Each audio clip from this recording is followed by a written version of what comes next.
আজকের গল্প বুদ্ধদেব গুহর কুচিলা খাই।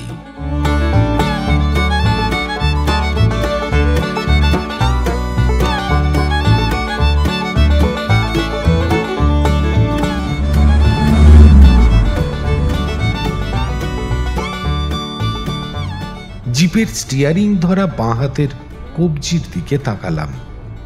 ঘড়ির রেডিয়ামে 2:30 চকচক করছে। সেই দুপুর 2টোয় কটক শহর ছেড়েছি। তারপর মহানদী আর বিরূপার অ্যানিকাট পেরিয়ে ঢেনকানালের উপর দিয়ে এসে হিন্দোল পেরিয়ে অঙ্গুলে এসে পৌঁছেছি। সেখানে খাওয়া দাওয়া সেরে আবার রওয়ানা হয়ে পূর্ণাকোটের মোড়ে এসে বাঁয়ে ঘুরেছি। তারপরও চলছি পাহাড়ে, জঙ্গলে, চড়াইয়ে, উতরাইয়ে। পথের রাঙা ধুলোয় গা মাথা সব একাকার হয়ে গেছে। জার্কিনের জলপাই রংটার উপর ধুলোর আস্তরণ এমনভাবে পড়েছে যে ড্যাশবোর্ডের মৃদু আলোয় রংটাকে খয়েরি বলে মনে হচ্ছে।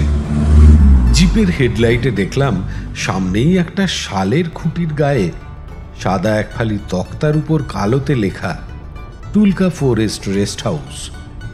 একটি প্রায় সমকোণিক বাঁকে চাকাগুলো আপত্তি জানিয়ে কিচকিচ করে উঠল।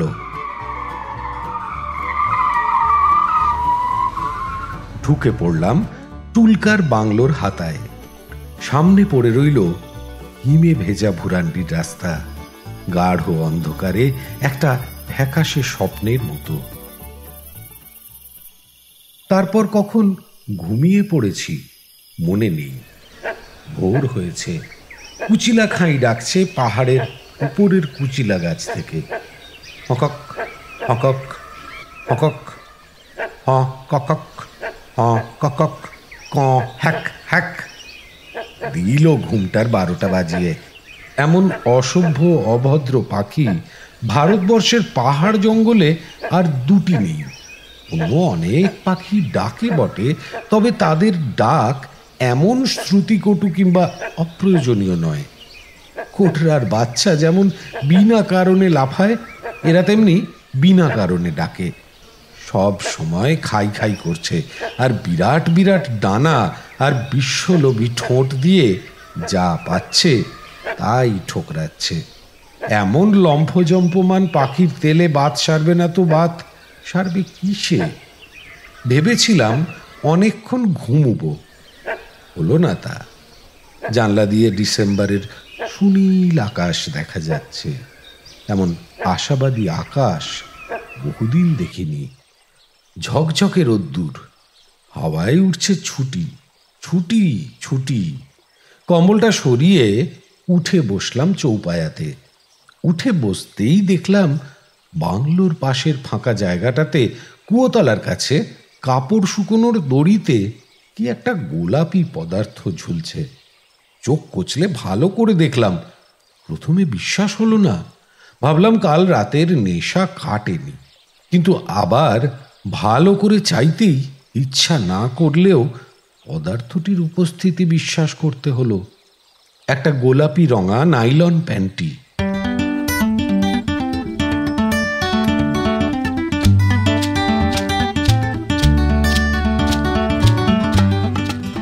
এই নিবিড় জঙ্গলে হাতি, বাইসন, বাঘ অধ্যুষিত পাহাড়ে এই কোন মেম সাহেব যে এই ভেঙে পড়া ছুঁচোয় ভরা বাংলোয় এসে রয়েছে? ঘরের বাইরে যেতে সাহসে কুলোলো না। ঘর থেকেই হাঁক দিলাম, চৌকিদার বলে চৌকিদার এসে দাঁড়ালো। সে আমাকে আগেও দেখেছে অনেকবার। আঙুল দিয়ে রমণীবাসটি দেখাতেই সে কাছে এসে বলল, ছিনতিয়া মেম্বর সাহেব, কাল রাত্রির আইলা আর বত্তে কহিলা 7 দিন রহিব। মনে মনে ভাবলাম, জালালে দেখছি। কোথায় একটু নিরিবিলি খেয়াল খুশি মতো দিন কাটাবো, না কোত্থেকে ছিনতিয়া মেম্বর সাহেব এসে জুটল। হাত মুখ ধুয়ে জামা কাপড় পরে বারান্দায় আসতেই দেখলাম বারান্দার সামনের ঝাঁকড়া চেরি গাছটার পাশে, যেখানে অসম্ভব উদার একরাশ রোদ আর এক ঝাঁক ছাতার পাখি লুটোপুটি করছে।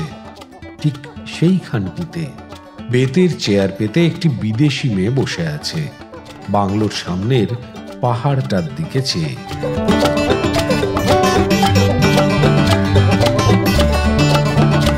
পাহাড়টি বলতে গেলে একেবারে বাংলোর গেটের গা ঘেঁষে উঠেছে। অনেকগুলো কুচিলা খাই হকক হকক করছে। কুচিলা গাছগুলোতে পাখা ঝাপটাচ্ছে, উড়ছে, বসছে। এক কথায় এই সুন্দর শান্ত শীতের সকালের সবটুকু সৌকুমার্য ওদের কদর্য সশব্দতায় চিরে ফালা ফালা করে দিচ্ছে। মেয়েটি কুচিলা খাইগুলোকে দেখছিল, এক দৃষ্টে চেয়েছিল। আমি অনেকক্ষণ চুপ করে দাঁড়িয়ে তাকে দেখলাম। ছিন্তিয়া মেম সাহেবকে দেখে নাস্তিকের মতিভ্রম হলো। এমন স্নিগ্ধ, শান্ত, সমাহিত সৌন্দর্য আগে আমি আর দেখিনি। মেম সাহেবের যে এমন বাঙালি মেয়ের কমনীয়তা থাকতে পারে আমার ধারণার বাইরে ছিল। একটি কচি কলাপাতা রঙের গরম পোশাকে সে বসেছিল, পায়ের উপর পা দিয়ে। তার গ্রীবা হেলনের মনোরম ভঙ্গি, তার বসার ভদ্র ভাব, তার আত্মতন্ময়তা সমস্ত মিলে মিশে আমার একটি চমক লাগলো।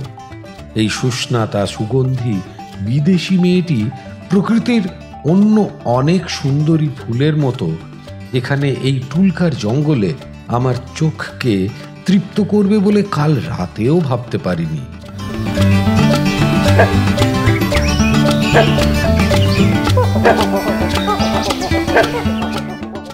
ভাবলাম ওকে ডোন্ট কেয়ার করে বন্দুক কাঁধে বেরিয়ে পড়ি। আজকের খাওয়ার সংস্থান করতে হবে। এই ভেবে সিঁড়ি দিয়ে নেমে চেরি গাছটাকে বাঁয়ে ফেলে হনহনিয়ে এগিয়ে গেলাম। কিন্তু মেম সাহেব পিছন থেকেই সুপ্রভাত জানালো। Good morning. অতএব ভদ্রতার খাতিরে ফিরতে হলো। মেম সাহেব অহেতুক ফর্মালিটি এড়িয়ে জিজ্ঞেস করলো, আচ্ছা, ওই যে পাখিগুলো চেঁচামেচি করছে ওগুলোর নাম কি? চৌকিদার বলছিল কুলাখাই। আমি হেসে বললাম, কুলাখাই নয়, কুচিলাখাই। বাংলায় আমরা বলি ধনেশ পাখি, ইংরেজি নাম দ্য গ্রেট ইন্ডিয়ান হর্নবিল। মেম সাহেব খুলে বলল, They are a nuisance to this serenity. তক্ষুনি বেরুনো হলো না। ওখানে বসে আরেকবার কফি খাওয়া হলো।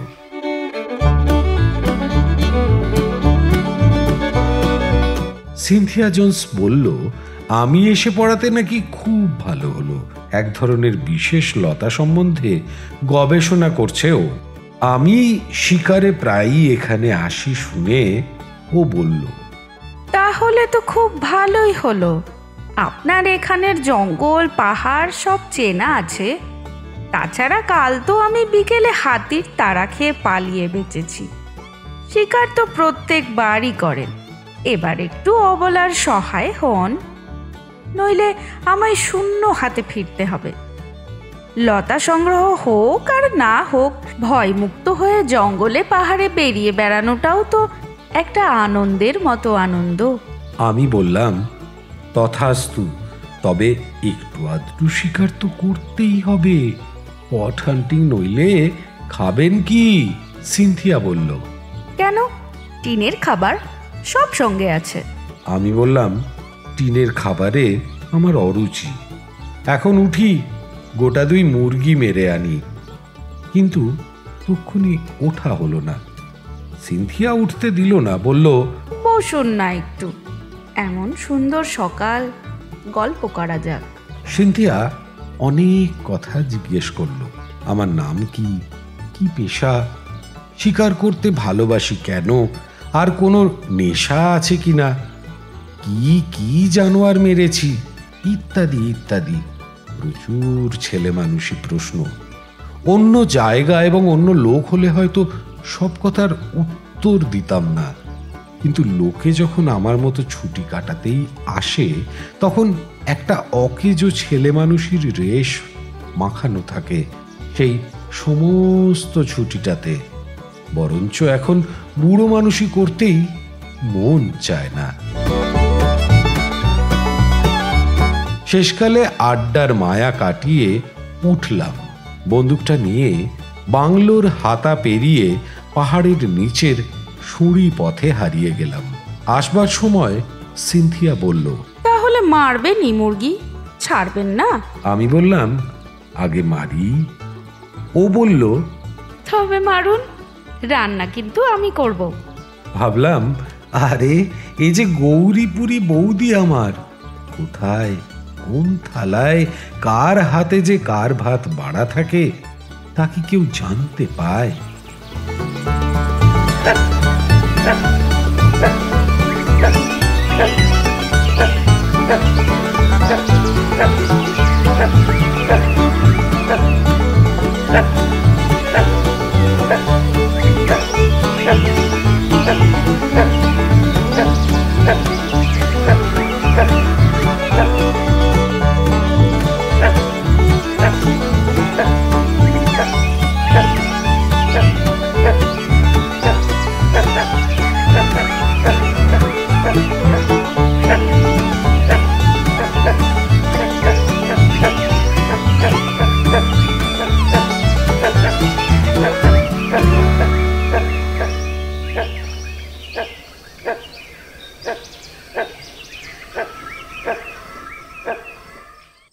পরদিন বিকেলে চা খাওয়ার পর সিনথিয়াকে বললাম, চলুন মাছ ধরে আসি।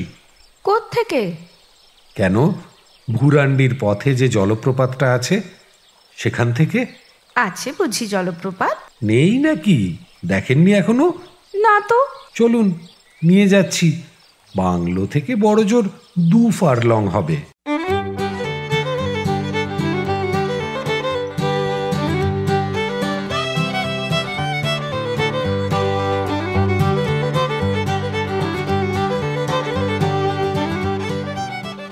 হাঁটতে হাঁটতে আমরা গিয়ে পৌঁছলাম লাল মাটির রাস্তার উপরের সেই জলপ্রপাতে।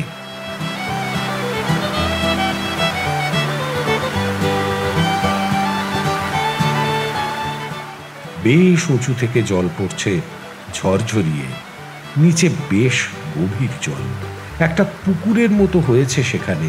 সেখান থেকে জল 3টি ধারায় বিভক্ত হয়ে চলে গেছে জঙ্গলের গভীরে।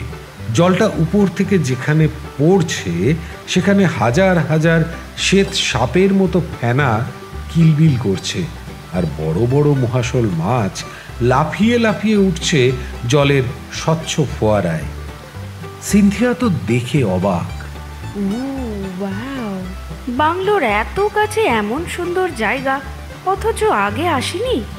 আমি বললাম, একা একা বেশি না আসাই ভালো, বলে ওকে সঙ্গে করে যেখানে ঝর্ণাটা বিভিন্ন ধারায় ভাগ হয়ে গড়িয়ে গেছে উপত্যকায়, সেখানে নিয়ে গিয়ে জলের ধারে সম্বরের পায়ের দাগের সঙ্গে বাঘের পায়ের দাগও দেখালাম।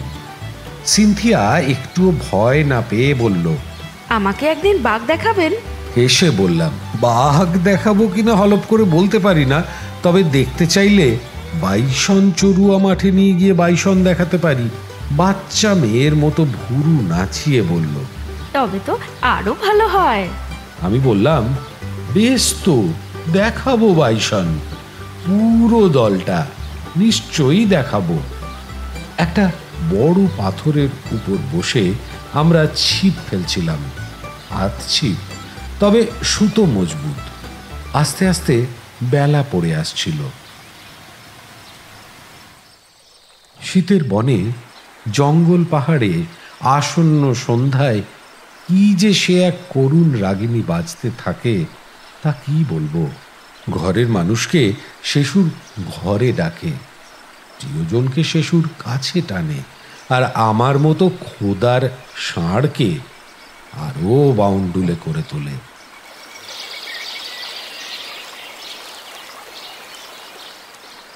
জলপ্রপাতের উপরের পাথরগুলো শুয়ে শুয়ে আদিবাসী ছেলের বুকের চেটোর মতো বুক চিতিয়ে আকাশের দিকে চেয়ে কখন সন্ধ্যা তারা উঠবে সেই ক্ষণ গুনছে।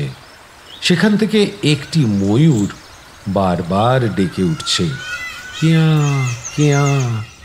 একটা কোটরা হরিণও জলপ্রপাতের ডান দিক থেকে ডাকছে, বাবা বাবা বাবা।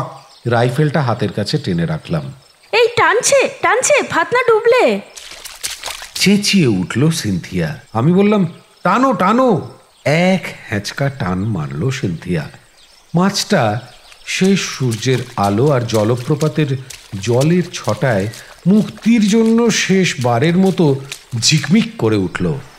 তারপর সঙ্গে বেতের ঝুড়িতে তাকে পুড়ে ফেলা হলো।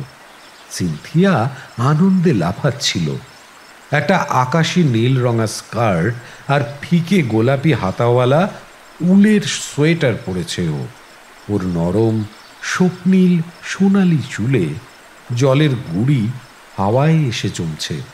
তার উপর ক্লান্ত পৌষের বিষণ্ণ রোদের চুমু লেগেছে। মনে হচ্ছে সিনথিয়া জোন্স নয়, এ যেন এক প্রাচীনা আর্যকন্যা তার উদ্ধতা কোমল গ্রীবাভঙ্গিতে এই জলপ্রপাতের সামনে দাঁড়িয়ে আছে। ওর দিকে তাকিয়ে থাকতে থাকতে হঠাৎ কেন জানি না আমার ওকে ভীষণ পেতে ইচ্ছে করল। ওর মতো সুগন্ধি সুহাসিনী স্বচ্ছতোয়া নারী আমার জীবনে এলে ভাবলাম হয়তো আমার ওই রুক্ষ পৌরুষের দুর্গন্ধময় জ্বালা আর থাকবে না। এই ভাবনাটা মনে ব্যপ্ত হতে না হতে কোথা থেকে এক ঝাঁক ছাতার পাখি ছ্যা ছ্যা ছ্যা করতে করতে কোনাকুনি মাথার উপর দিয়ে উড়ে গেল। আমার ছিপেও একটা মাছ উঠল, বেশ বড় মাছ।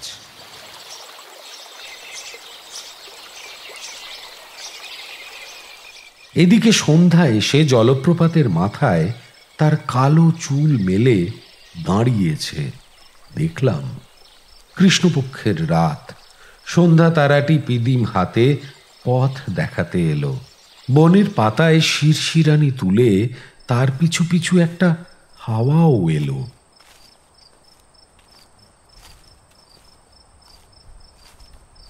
আমি আর সিনথিয়া বাংলোর দিকে চললাম।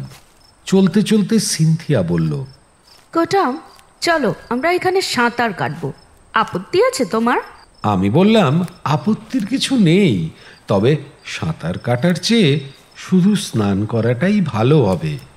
ওখানের পাথরগুলো ভারী অসমান, আর জলের তলায় কোথায় যে উঁচু আর কোথায় যে নিচু তা তো তুমি দেখতে পাবে না। গতবার আমার এক পাইলট বন্ধু এইখানে এসে সাঁতার কাটতে গিয়ে কলার বোন ভেঙে ফেলেছিল। বেচারার ক্যারিয়ারটাই খতম হয়েছিল আর একটু হলে। সিনথিয়া ওর ডান হাতের পাতায় আমার বাঁ হাতের পাতাটি নিয়ে বলল, আমাকে ভয় দেখিও না, তাছাড়া তুমি তো আছো, তুমি থাকতে আমার ভয় কি?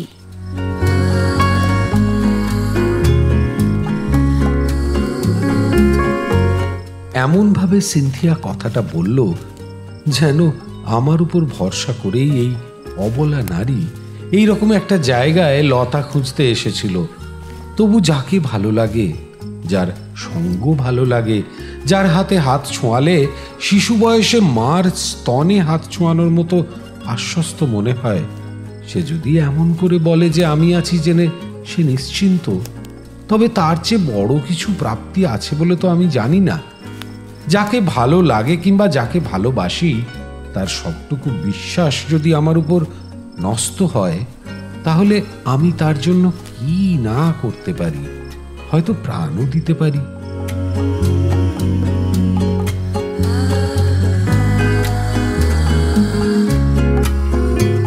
তাছাড়া একটা প্রাণের জন্ম তো একটা জৈব দুর্ঘটনা বই নয়, কিন্তু ভালোবাসা তো দুর্ঘটনা নয়, সে যে এক স্বেচ্ছারোপিত ব্যথার ফুল।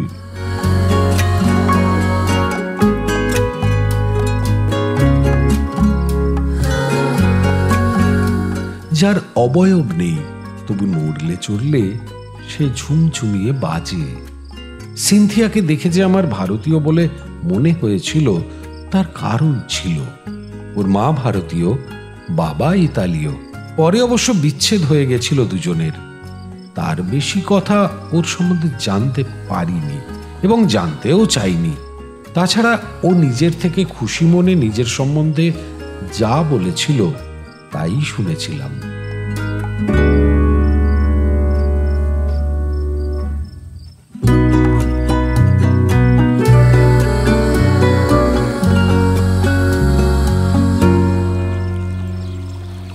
গতকাল সকালে ওর সঙ্গে পাহাড়ে গেছিলাম। এই পাহাড় জঙ্গলে একা একা ঘোরা ওর পক্ষে সত্যি সম্ভব হতো না। হাতি প্রচুর রয়েছে, তাছাড়া বাইসন এবং ভাল্লুকও আছে। এদের কাছ থেকেই অতর্কিত আক্রমণের সম্ভাবনা বেশি। কালকে তো প্রায় আমাদের গায়ের উপর দিয়ে একটা ভাল্লুকের বাচ্চা ডিগবাজি খেয়ে চলে গেছিল। সিনথিয়া খিলখিলিয়ে হেসে বলল, দেখো দেখো, একটা ভাল্লুক খাই। আমি ওর কথার ধরন দেখে হাসি চাপতে পারলাম না। কুচিলা খাই নাম দেখে সব জানোয়ারের পেছনেই ও খাই বলতে শুরু করেছে।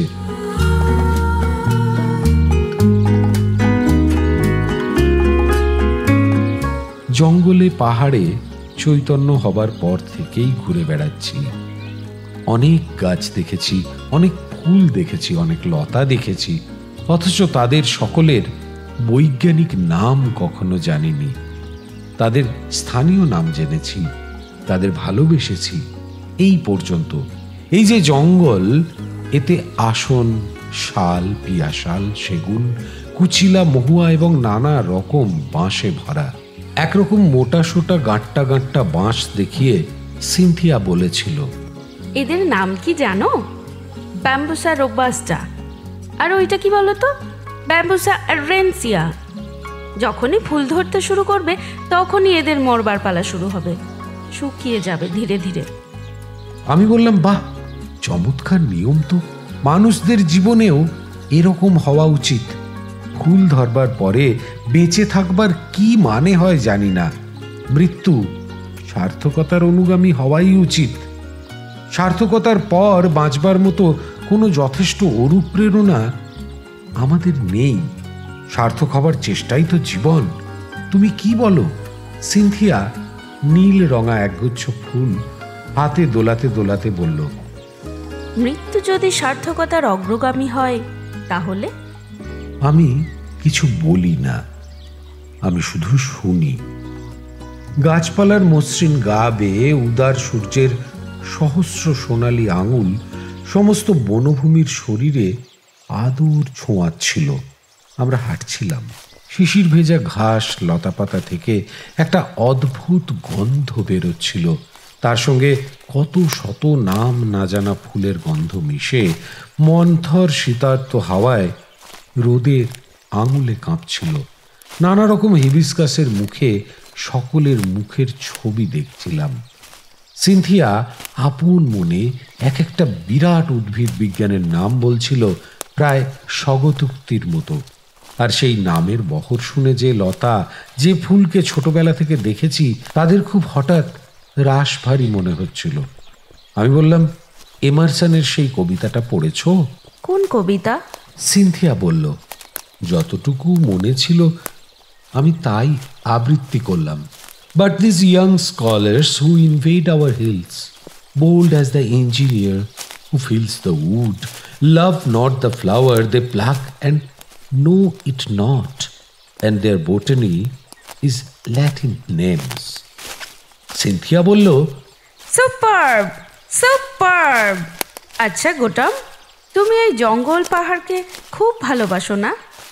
যদি তোমার মতো করে ভালোবাসতে পারতাম।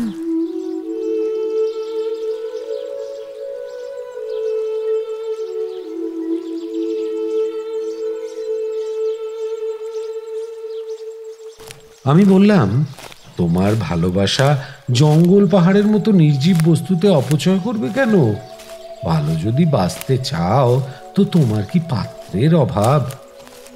সিনথিয়া কথাটার জবাব দিল না, এড়িয়ে গেল এবং কেমন ব্যথিত ও চকিত হয়ে আমার দিকে ওর নিভৃত চোখ তুলে চাইল। আমার সিনথিয়া মেম সাহেবকে ভীষণ ভালো লাগছিল।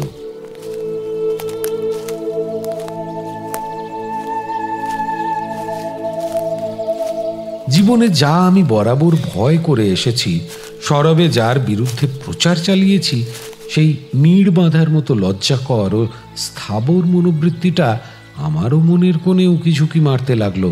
মনে মনে তাকে অনেকবার বন্দুক উচলাম, কিন্তু সে কিছুতেই ভয় পেল না। রাত 8টা হবে। বারান্দায় বসেছিলাম।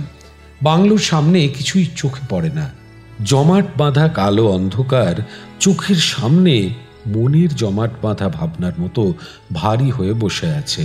পাহাড়টাই বেশি ভারী না অন্ধকারটা বেশি, ঠাহর করতে পারছি না। পাহাড়ের নিচে সেগুন গাছের জঙ্গলে জোনাকির ঝাঁক জ্বলছে আর নিভছে, অমাবস্যার রাতের ঢেউয়ের বুকের ফসফরাসের মতো। এই ঘনান্ধকার ভয়গর্ভ রাতের একটা সুপুরুষ ব্যক্তিত্ব আছে।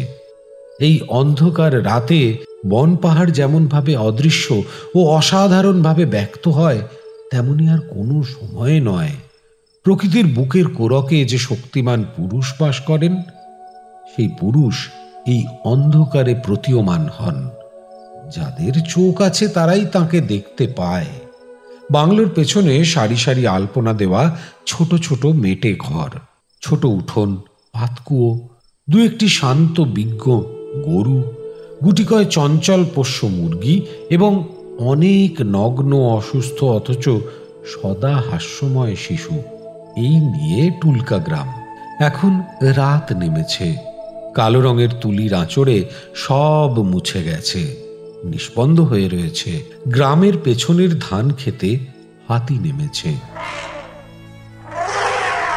মাচায় বসে ক্যানেস্তারা বাজাচ্ছে ছেলেরা, শীতের রাতে পায়ের নিচের সরায় কাঠের আগুন নিয়ে। শাল কাঠের মশাল করে তাতে আগুন জেলে আন্দোলিত করছে। হাতির দল বৃংহন করতে করতে আবার পাহাড়ে ফিরে যাচ্ছে। সিনথিয়া চৌকিদারের হাতে বাসনপত্র দিয়ে বাবুর্চিখানা থেকে বারান্দায় এসে উঠল। বলল, শিগগিরই এসো, সব ঠান্ডা হয়ে গেল। নড়বড়ে কাঠের টেবিলে খাবার সাজিয়ে কম্পমান লণ্ঠনের আলোয় আমার উল্টো দিকের চেয়ারে বসে আমার জঙ্গলের প্রেমিকা বলল, খাও গোটাম, শুরু করো। মুসুরির ডালের স্যুপ, ফ্রায়েড রাইস এবং মুরগির রোস্ট। এই জঙ্গলে রোজ রোজ এমন খাবার খাবো, আর শুধু তাই নয়, এমন ভাবে খাবো, কে ভেবেছিল? খেতে খেতে আমি বললাম, তুমি আমার অভ্যেস খারাপ করে দিচ্ছ। আর 4 দিন পরে যে চলে যাবে, তখন কি খাবো? সিনথিয়া বলল, কেন, এবেলা খিচুড়ি ওবেলা খিচুড়ি, তাছাড়া তোমার ঘোড়া মার্কা রাম তো আছেই। তোমার মতো লোক মানুষ না হয়ে ঘোড়া হয়ে জন্মালেই পারতো। বলে খিলখিলিয়ে হেসে উঠল। তারপরই গম্ভীর এবং নিচু গলায় আমাকে প্রায় ফিসফিসিয়ে বলল, তুমি খুব মজার ছেলে, তোমার মধ্যে খুব প্রাণ আছে। যে মেয়ে তোমাকে বিয়ে করবে সে খুব সুখী হবে। মুরগির ঠ্যাং চিবোতে চিবোতে বললাম, দেখো, এই জ্ঞানের ভয়ে লোকালয় ছেড়ে থাকি। জঙ্গলেও যদি জ্ঞান দাও তো পালাবার জায়গা দেখি না। সিনথিয়া বলল, যা বলছি তা সত্যি কিনা দেখো। ভাবলাম, এও তো আর এক জ্বালা। যাকে মনে মনে ভালো লাগতে আরম্ভ করেছে, যাকে প্রেয়সী বলে ভেবে আকাশ কুসুম কল্পনা করছি, সে হঠাৎ পিসিমা বনে উপদেশ দিতে আরম্ভ করলো। পড়াশোনাটা করলে কি করে কথা গুছিয়ে বলতে হয় তা লিখতে পারতাম। একে তো কাউকে আমার আদপে কিছু বলারই থাকে না, যদি বা বলার মতো কোনো কথা জমে, তাও মনে মনে হাঁড়ির মধ্যে খিচুড়ির মতো টগবগ করে, তা বলা হয় না। আমি কিছু বললাম না, উত্তরে চুপ করেই রইলাম, কারণ আমি জানতাম বলার সময় এখনো আসেনি। জীবনে একটা ভীষণ রকম প্রয়োজনীয় কথা বলবার জন্য একটু মানসিক প্রস্তুতি প্রয়োজন, অন্তত আমার পক্ষে। আমরা চুপচাপ খাচ্ছিলাম। সিনথিয়া চামচে করে একটু একটু ফ্রায়েড রাইস আলতো করে মুখে তুলছিল, তারপর নিঃশব্দে চিবোচ্ছিল। ওর হাঁটায়, কথা বলায়, চোখের চাউনিতে, এমনকি খাওয়াতেও এমন একটা শান্তশ্রী, এমন একটা সহজিয়া রেশ আছে যে ওকে দেখে আমার মনে হতো ওর জীবনে বোধহয় কোনো দিন ওকে নিজের ইচ্ছার বিরুদ্ধে চলতে হয়নি, নিজে যা ভালো বলে মনে করেছে সেই শুভবুদ্ধি থেকে নড়তে হয়নি। তাই ও পাহাড় থেকে প্রথম বেরুনো ঝর্ণার মতো পবিত্র ও স্বচ্ছতোয়া। কোনো বাধা হয়নি এ পর্যন্ত ওর ইচ্ছা বা রুচির বিরুদ্ধে। সবচেয়ে আশ্চর্য লাগতো ও যখন হাসত। প্রথমে চোখের তারায় একটু বিদ্যুতের ছটা দেখা যেত, তারপর সেই ছটা ছড়িয়ে যেত সমস্ত মুখময়। পাতলা দুটি জিনিয়া ফুলের পাপড়ির মতো ঠোঁটে, দুসারি সুচারু দাঁতে, সুকুমারী চিবুকে। আমি ভাবতাম এমন করেও কি কেউ হাসতে পারে, কিংবা কোনো মেয়ের হাসি এমন ভাবে কোনোদিন দেখিনি বা দেখবার চেষ্টা করিনি কোনোদিন হয়তো বা। সিনথিয়া যতক্ষণ কাছে থাকতো ততক্ষণ আমার সমস্ত সত্তা ঘিরে একটি সুগন্ধ উঠত অনুক্ষণ। ওর সান্নিধ্যে কোনো জ্বালা ছিল না, কোনো কামনার ধারালো ছুরি কখনো আমাকে ফালাফালা করতো না। ওর সান্নিধ্য আমার অনেক নৈরাশ্যের অতল গহ্বর আলোকিত করে রাখত। আমার অনেক ভালো লাগাকে মৌসুমি ফুলের মতো সমস্ত সত্তা জুড়ে ফুটিয়ে তুলত। মনে মনে আমি নিজে যা নই তাই মনে হতো আমিও ওর মতো শুচি, পবিত্র, ওর মতো সরল। মাঝে মাঝে এমন হতো যে আমার ওকে নিয়ে নীড় বাঁধবার সম্পূর্ণ যোগ্যতা আছে এমন ধারণাও আমার মনের মধ্যে শিকড় গাড়বার চেষ্টা করত। তখন সত্যিকারের ভালোবাসার সন্তান যে বিনয়, সেই বিনয় এসে আমাকে তুড়ে বলতো, তুই একটা অপদার্থ। অমনি মইয়তি ছাড় ভাব নিয়ে নিজের নৈরাশ্যের খনির ভেজা সিঁড়ি বেয়ে অন্ধকারে অনিশ্চয়তায় আবার নেমে যেতাম। আর যাই হোক, বোকা আমি কোনোদিনই ছিলাম না। আমি জানতাম, আমি বুঝতে পারতাম যে সিনথিয়া যে কোনো কারণেই হোক আমাকে পছন্দ করে, মানে নিছক পছন্দ করার জন্য নয়, আমাকে ওর বিশেষ একভাবে ভালো লাগে। আমি বুঝতে পারতাম ওর চাউনি, ওর কথার সুর, আমার সামান্য সুখের জন্য ওর উৎকণ্ঠা, সবই বুঝতে পারতাম। আর অবাক হয়ে যেতাম যে এই ছাত্রীটির পড়াশোনার চেয়ে আমার প্রতি আগ্রহ বেশি বলে। ওর মধ্যে কোনো সস্তা জিনিস ছিল না, কোনো ন্যাকাপনা ছিল না। আমার এই উদ্দাম জঙ্গলিপনা ওকে আকৃষ্ট করেছিল। ওর দু চোখে আমি আমার এই আলো হাওয়া বন পাহাড়ের জীবনকে শুষে নেওয়ার আকুতি দেখতে পেতাম। ভারী ভালো লাগতো। এত ভালো আমার কোনো দিন লাগেনি। খাওয়ার পর বারান্দায় বসে আরেকটু গল্প করা হলো। সিনথিয়া বলল, তুমি রোজ আমাকে ঠকাচ্ছ। কাল আমাকে চান করতে নিয়ে যেতেই হবে, সেই জলপ্রপাতে। আমি বললাম, হবে খন, রাত তো পোয়াক। তারপর যে যার ঘরে শুতে গেলাম। শুয়ে শুয়ে ভাবছিলাম। সিনথিয়া প্রায়ই আমাকে বলে, you are a darling, you are so sweet, ইত্যাদি ইত্যাদি। অথচ এমন করে বলে যেন পাশের বাড়ির মহিলা তার পাশের মহিলার ছেলেকে বলছেন। ওকে আমি বুঝতে পারি না। ওকে আমার ভীষণ ভালো লাগে, বলতে গেলে পাগলের মতো ভালো লাগে। ওরও যে আমাকে ভালো লাগে তা বুঝতে পারি, অথচ কথাবার্তায় এমন একটা সম্মানজনক ও সম্ভ্রান্ত দূরত্ব বজায় রাখতে চায় যে আমার ভালো লাগে না। ও বোধহয় ভয় পায়, পাছে এই জঙ্গল পাহাড়ে দুরন্ত বেপরোয়া ছেলে এমন কিছু আবদার করে বসে যা ওর দেবার সাধ্য নেই। জানি না, কিছুই জানি না।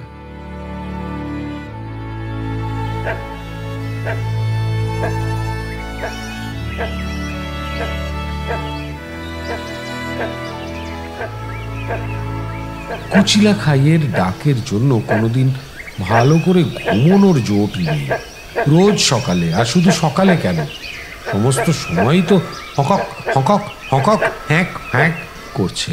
ঘুম থেকে উঠতেই সিনথিয়া বাইরে থেকে আমায় ডেকে বলল, Cotton, you better shoot a couple of these noisy, filthy birds.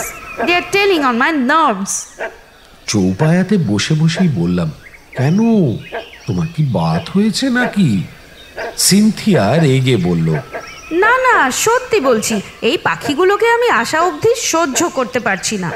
প্রাতরাশ খেয়ে সিনথিয়ার সাদা স্ট্যান্ডার্ড হেরাল্ডে চেপে আমরা ঝর্ণাটার কাছে গিয়ে পৌঁছালাম। তখনও জল বেশ ঠান্ডা। আমি বললাম, আর একটু পরে নেমো, অসুখ করে যাবে। সিনথিয়া বলল, বেশ, তবে আগে চলো জলপ্রপাতের মাথায় যে সুন্দর জায়গাটা দেখা যাচ্ছে সেখানে উঠি, জলটা কোথা থেকে আসছে দেখব। আমি বললাম, চলো, ঝোঁক যখন হয়েছে তখন তো আর বাধা শুনবে না। জলপ্রপাতটা বেশ উঁচু, মাথা থেকে নিচের পুকুর প্রায় 100 ফিট হবে। তবে সেখানে 3-4টে প্রপাত, কম বেশি 15-20 ফুট উঁচু, একের মাথায় আর এক। পাকদণ্ডি ঘুরে উপরে উঠতেই চোখ জুড়িয়ে গেল। আমিও কোনোদিন উপরে উঠিনি। গভীর জঙ্গল আর লতাগুল্মোর আড়াল থেকে চওড়া পাথরের খয়েরি আর কালো চাতাল বেয়ে জলধারা কুলকুল করে বেয়ে আসছে, এসে শীতের সকালে ক্রীড়াচ্ছলে রামধনু চুল উড়িয়ে ঝাঁপ দিচ্ছে নিচে। উপরের দুধারে লতা পাতা ঝুঁকে পড়েছে, ভারী চমৎকার ছায়া শীতল।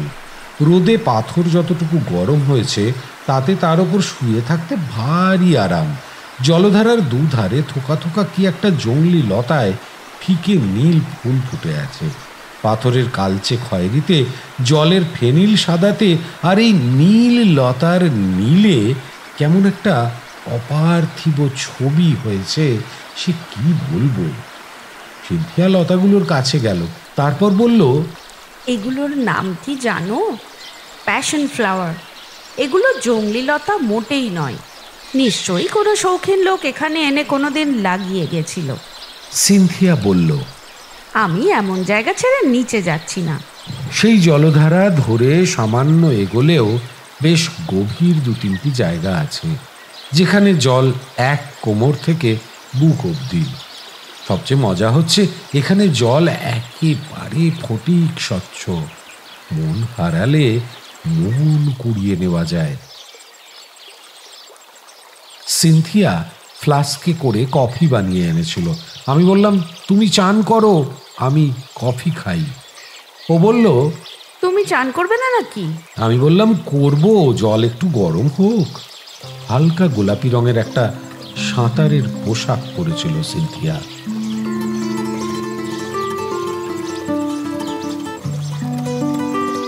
ঝকঝকে জলের মধ্যে একটা গোলাপি হাঁসের মতো মনে হচ্ছিল ওকে। বাদামিতে শ্বেতাতে মেশানো ওর আশ্রয়াকুল হাত দুখানি জলের মধ্যে ফোয়ারা ওঠাচ্ছিল। সব কফি খেও না কিন্তু।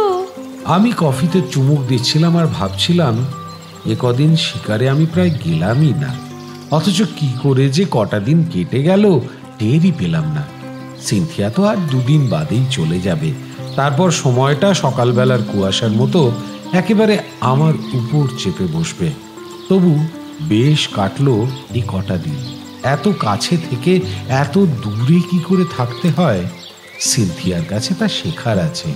হঠাৎ আমাকে চমকে দিয়ে সিনথিয়া চিৎকার করে উঠল, হেল্প, হেল্প!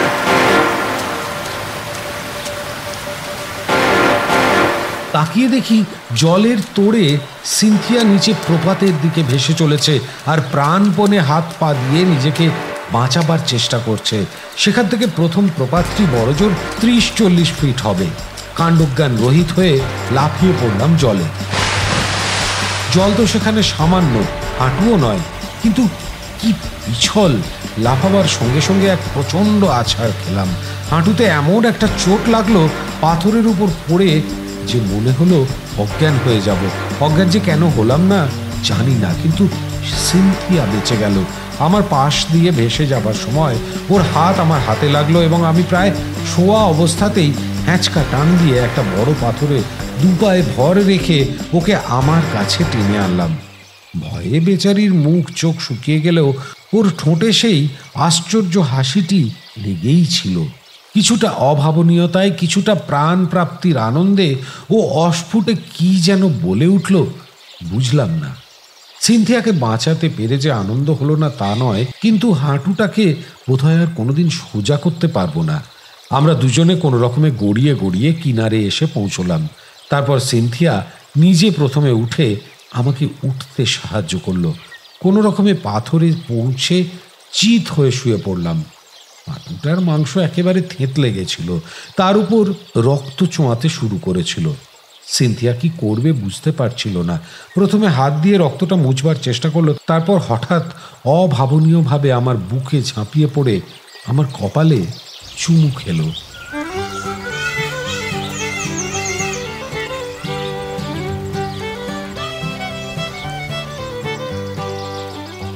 তারপর অনেকক্ষণ আমার ভিজে বুকে শুয়ে ফুঁপিয়ে ফুঁপিয়ে কাঁদতে লাগলো।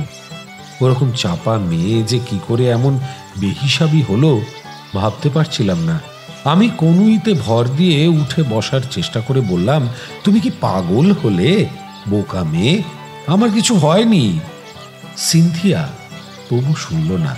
আমার পাশে অসহায়ের মতো বসে আমার দিকে চেয়ে থাকলো।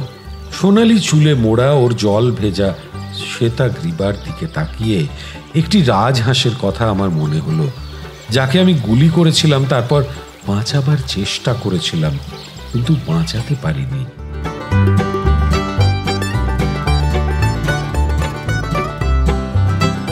ভোর হয়েছে অনেকক্ষণ। সকালের চা খাওয়া হয়ে গেছে।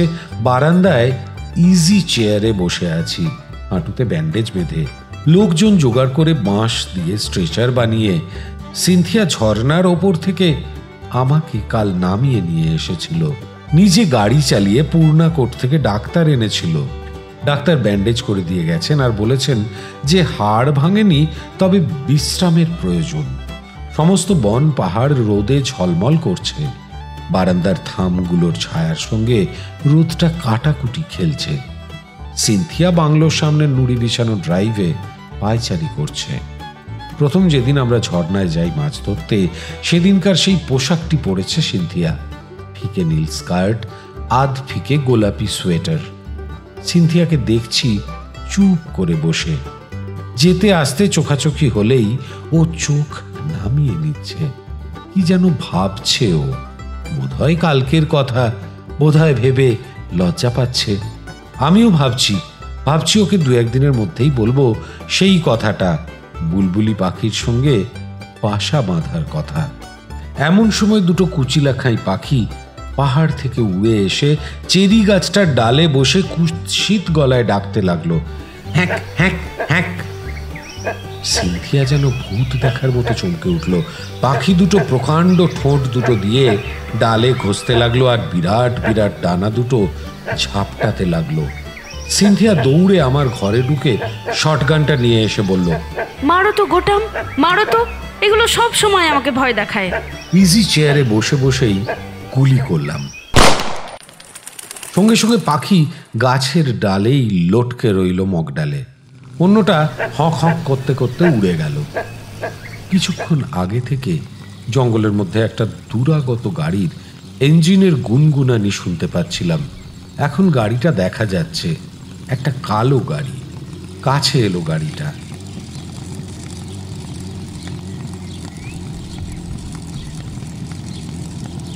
পূর্ণাকোটের দিক থেকে আসছে, তারপর বাংলোর হাতায় ঢুকে পড়ল।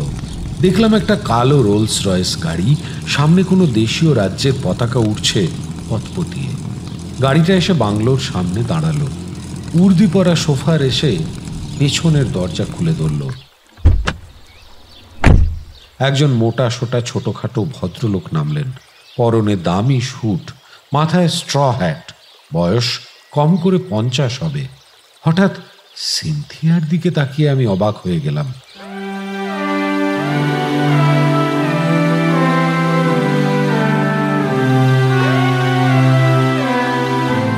ওর চোখ দেখে মনে হলো এ ওর চোখ নয়, ছুলোয়া শিকারে তাড়া খেয়ে শিকারীর সামনে পড়া কোনো চিতল হরিণীর চোখ, যার বাঁচা হলো না, হবে না। লোকটা চিবিয়ে চিবিয়ে সিনথিয়াকে বলল, What's all this about? Why am I paying that old bitch for? Cynthia চোখে আগুন ঝরিয়ে দুহাত তুলে সমর্পণের ভঙ্গিতে বলল, All right, you have your way. Now for God's sake, keep your bloody mouth shut. আমি কিছু বোঝা বা বলার আগেই সিনথিয়া প্রায় আমার হাত থেকে বন্দুক ছিনিয়ে নিল, নিয়ে একবার লোকটার দিকে তুলল, তারপর আমার ঘরে রেখে এলো। রেখে এসে আমার ইজি চেয়ারের পাশে আমার কাঁধে হাত রেখে সিনথিয়া বলল, গৌতম, আমি যাচ্ছি। ওর হাত চেপে ধরে আমি বললাম, কোথায় যাচ্ছ? ও বলল, আমার অতীতে ফিরে যাচ্ছি। আমি খারাপ, আমি খারাপ, আমি মিথ্যেবাদী, আমি খারাপ। ওকে কাছে টেনে আমি বললাম, তুমি ভালো, তুমি ভালো, তোমার অতীত নেই, তোমার কেবল ভবিষ্যৎ আছে।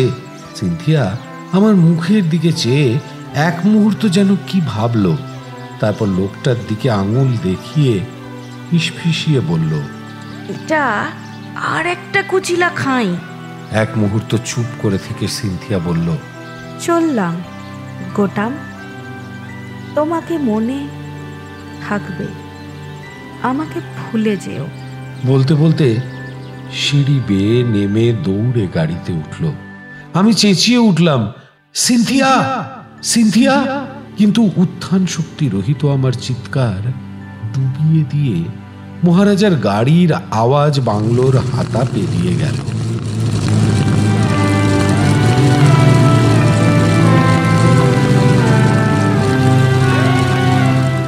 পেছনে পেছনে সোফার সিনথিয়ার স্ট্যান্ডার্ড হেরাল্ড চালিয়ে নিয়ে গেল।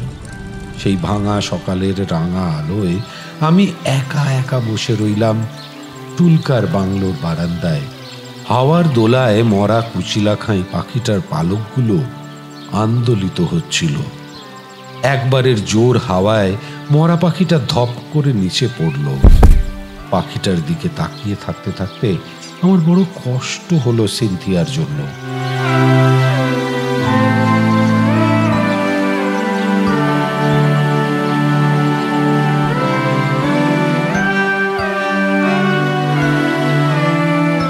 ওর জীবনময়ই কুচিলা খাই, কটা কুচিলা খাই আর ও মারতে পারবে?